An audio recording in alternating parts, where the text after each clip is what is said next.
प्रभु के चिंतन का हमारे हृदय में बल होना चाहिए। ये कल एक प्रसंग पर चिंतन हुआ तो बड़ी निराशा हुई और ये भाव आया कि भगवान से भी आशा नहीं करनी चाहिए, इनसे भी प्रेम ज्यादा नहीं करना चाहिए। ऐसा है, कभी है भाव, कभी कभी जो मंत्र मिला है, नाम मिला है ना, इसी में आसक्त हो जाओ। ये पीछे पीछे डोलेंगे, इनके पीछे डोलने की सोचो, नाम छोड़ दो तो बड़े लीला विहारी हैं, ऐसी ऐसी लीला करते हैं कि हृदय विचित्र ढंग से पीड़ित हो जाता है। मतलब कुछ ऐसी ठाकुर जी की लीलाएं जिनमें बुद्धि काम नहीं करती, लड़ने का मन होता है, तब लगता है कि इनसे भी आसान करे, जो मनावे सो खेलो तुम। अब हम नाम बल से, गुरुदेव ने जो मंत्र दिया है उसके बल से देखते हैं कि तुम हमारे सानिध्य में रहते हो कि नहीं, निरंतर हमारे पास रहते हो कि नहीं। ये हम अपनी बात कह रहे हैं, आपको जैसा लगे तो अलग अलग भाव आते हैं। कल से हमारे यही भाव चल रहा है कि ठीक है, तुम स्वतंत्र हो, जैसा मन माने तैसा करो, लेकिन जो हमें गुरुजी ने मंत्र दिया है, जो हमें नाम दिया है, हम कभी इसको स्वप्न में भी नहीं छोड़ेंगे, निरंतर जपेंगे और इसके प्रभाव से देखते हैं तुम चलते हो अनुकूल कि नहीं चलते हो। पक्का समझ लीजिए, ज्यादा इनसे भी घिघियाने की जरूरत नहीं है ना। नाथ नाथ नाथ तो कभी कभी ये भी चढ़ जाते हैं ऊपर। हाँ, ज्यादा इनसे भी हमारी लाडली जो तभी कभी कभी जब भ्रकुट टेढ़ी करती तो फिर अपने आप, हाँ, इसलिए थोड़ा सा कल की हमें लीला आएगी प्रसंग, उस लीला से हमें बड़ा दुख हुआ कि इतने समर्थ होते हुए अपने भक्तों के साथ ऐसी लीला, कभी कभी ऐसी लीलाएं आती है, ठाकुर जी की गुस्सा लगता है इनके ऊपर, यद्यपि अज्ञानी जीव है इसलिए ऐसा कहते हैं, पर फिर भी लगता है कि मतलब आप इतने समर्थ होते हुए कभी कभी, मतलब अब जिनके और कोई है तो अपने मन को बहला लेगा, अब अपना तो हृदय में फिर ऐसी पीड़ा होती कि हम आपके सहारे, आपका यश गाते, आप ही हमारा जीवन। और फिर ऐसे जनों के साथ ऐसा खेल तो कुछ कम समझ में आता है। कल एक प्रसंग में अभी आएगा, श्री रामानुजाचार्य जी को एक दुष्ट राजा ने बुलवाया तर्क के लिए, अभी प्रसंग आएगा। तो उनके शिष्यों ने, किसी कुरेशाचार्य जी महापूर्ण जी ने कहा, मुझे पता है कि वो मारने का प्लान कर रहे हैं, हम आपको नहीं जाने देंगे, हम जाएंगे। वो गए तो उस दुष्ट राजा ने दोनों महापुरुषों की आंखें निकलवा ली।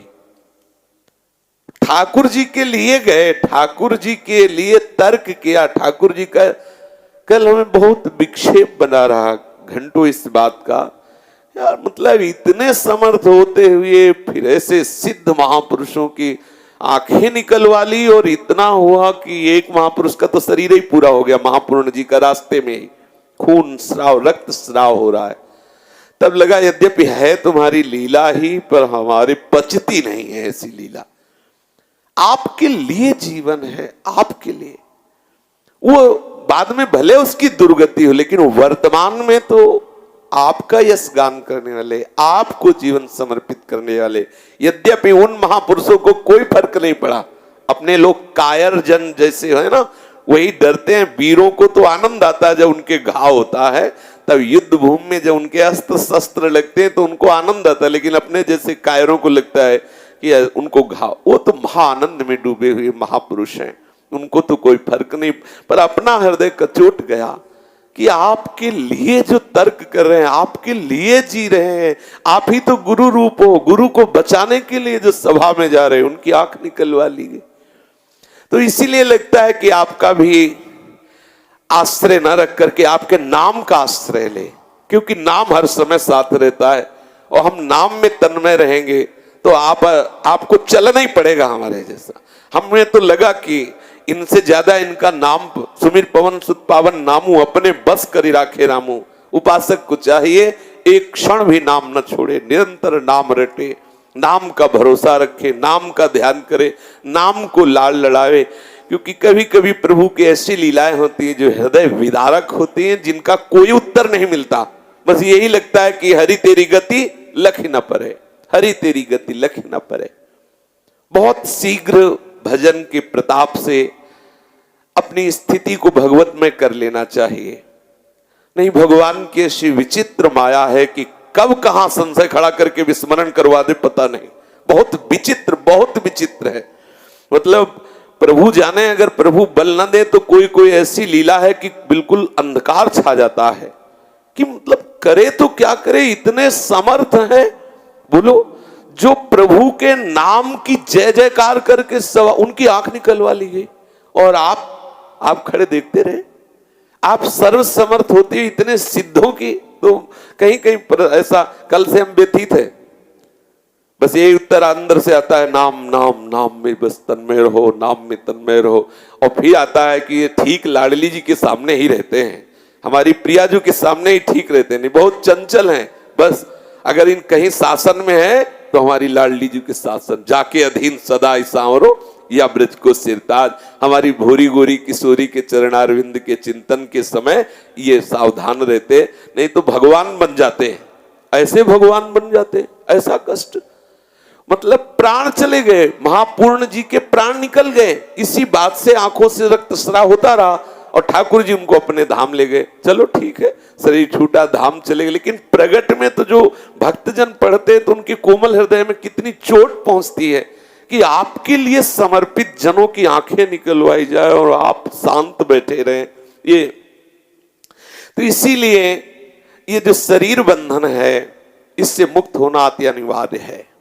सच्ची मानिए, अभी अज्ञान के कारण समझ में नहीं आ रहा, बहुत बड़ा फंसाव फंस गया, ये माया का बहुत बड़ा फंसाव फंस गया है।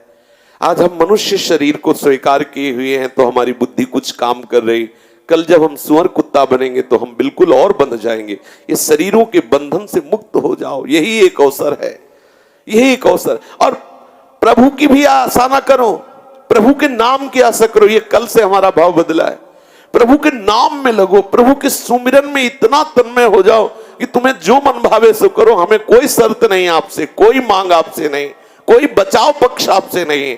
इतना नाम में डूब जाओ कि शरीर की शुद्धि न रहे, इतना नाम में डूब जाओ कि पीछे पीछे डोले और आपसे पूछे क्या चाहिए तो आप पूछो कि आपको क्या चाहिए। ये नाम बल, और नाम में ऐसी सामर्थ्य है, पक्का है, ज्यादा घिघियाने की जरूरत नहीं है। गुरु ने हमें समर्थ बना दिया है, उनका नाम दिया है, उनका मंत्र दिया है, सतत नाम। तभी संतों की जब सूक्ष्मता की बात पढ़ते थे तब लगता था कि अधिक बात ये मंत्र और नाम की तरफ क्यों प्रेरित करते हैं। इसीलिए अगर इनकी तरफ हम कोई बात रखेंगे तो पता नहीं कौन सी चाल चल जाए कि हमारा मन विश्वास न करे, इसलिए हम इनसे भी आशा नहीं रखते। आशा और विश्वास पूर्ण नाम पर करते हैं। ये जाएंगे कहां, इनको जो मन भावे सो करे। ये हम हृदय की बात करें, हृदय की। कल से हमारा हृदय या तो हमें उत्तर दे ठाकुर जी, कोई ना कोई संकेत दे। ऐसा क्यों? बड़े बड़े जो महापुरुष आपके लिए प्राण समर्पित किए हैं, ऐसे दुष्ट लोग उनकी आंख निकलवा लो, आप देखते रहो। आप काल के भी महाकाल हैं, यदि आप अपने स्वरूप में खड़े हो जाएं तो त्रिभुवन को चाट जाए, कहीं कोई नजर ना आवे। यद्यपि सब रूप आपके, जब खेल ही आपका है तो फिर ऐसा भी खेल क्यों जो अपने जनों को जिताओ ना। आप ही तो खेल करने वाले, तो ऐसा भी क्या खेल कि अपने जनों को रौंद दो, अपने जनों को गिरा दो। ऐसा बोले हम अपने जनों का यश तो आंखें निकलवा के यश होता है क्या? और भी तरह से तो यश हो सकता है। कुछ लीलाएं ऐसी होती भाई बाबा बिल्कुल समझ में नहीं आती। अब माधवदास बाबा ने मांगा थोड़ी था कि कई दिन के भूखे थे, ठाकुर जी स्वयं भोग की थाल पहुंचाई और वो पीठ किए इसीलिए बैठे थे, कुटिया की तरफ पीठ किए, दरवाजा जो है उसमें पीठ ऐसे किए कि भैया ना किसी को देखेंगे ना किसी से मतलब, राधे श्याम राधे श्याम। पीछे से आवाज किया कि बाबा ये ठाकुर जी का प्रसाद है, पा लेना। ठाकुर जी आवाज दे रहे हैं, उनका भजन पूरा नहीं हुआ था, बोले रख दो हम अपने समय से पा लेंगे। जब उठे तो देखा बहुत सुंदर स्वर्ण की थाल, तो सोचा किसी धनी मानी का होगा। प्रसाद पाया, बड़ा सुखद लगा। समुद्र से धोकर थाल ऐसी कुटिया में खड़ी कर दी दीवार में कि जिसका होगा ले जाएगा। अब आप देखो, उन्होंने मांगा तो नहीं था भोग, आप ही लाए करुणा करके। अब आप अपने पार्षदों को भिजवाते हैं, पता चलता है कि भोग की थाल बाबा की कुटिया में है। कोई नहीं ये प्रश्न कर रहा कि ये बूढ़ा महात्मा कहां से जाएगा थाल चुराने। कितनी पिटाई करवाई, सब पार्षदों ने खूब पीटा, श्री माधव बाबा को। पता नहीं इन लीलाओं से इनको कौन सा सुख मिलता रहता है। ये अपने आप छेड़ते हैं, अपने आप पीटते, फिर देखते कि कैसा इसका हृदय है, कैसी इसकी स्थिति है।